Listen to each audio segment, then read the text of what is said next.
A lot of people have been talking about the cracks that are forming in the market and more specifically related to private equity and private credit. But do you actually know what private credit and equity are and how those could potentially affect you as an average everyday American? Well, if not, I'm going to attempt in this video to kind of break it down very simply and fast so that you can at least have an idea of what you're up against here in the future. So let's get started. Now, private equity can most commonly be referred to as basically like a BlackRock, which most people know, or there's companies out there like Apollo or Blue Owl, et cetera, et cetera, et cetera. And you can kind of think of them like house flippers for businesses, right? Because in the same way that a house flipper takes an old house, turns it around, makes it better, and sells it at a profit, these businesses take other businesses that are kind of falling apart, not doing so well. They fix them up, so to speak, put new management in, whatever it may be, and then sell them off at a profit. Now, the problem is right now, private equity is sitting on a crazy amount of businesses that are unsold.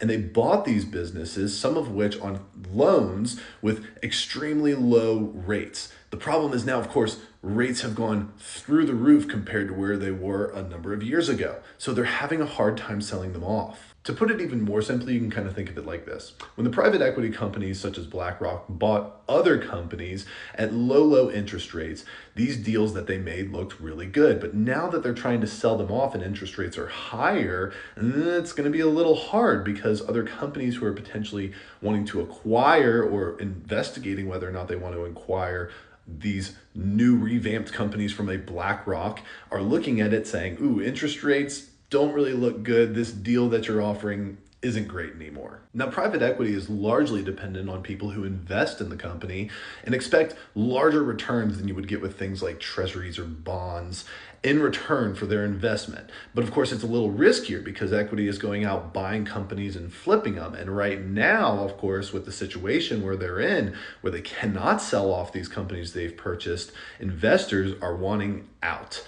And we know this because tons and tons of private equity across the country now have capped redemptions for their investors. So basically, you can think of it like this.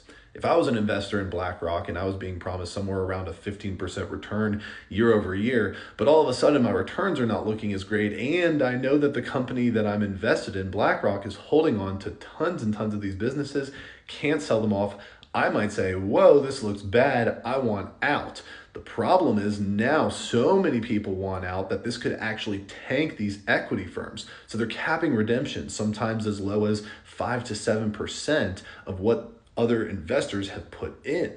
So this is a major problem and red flag going off for the market.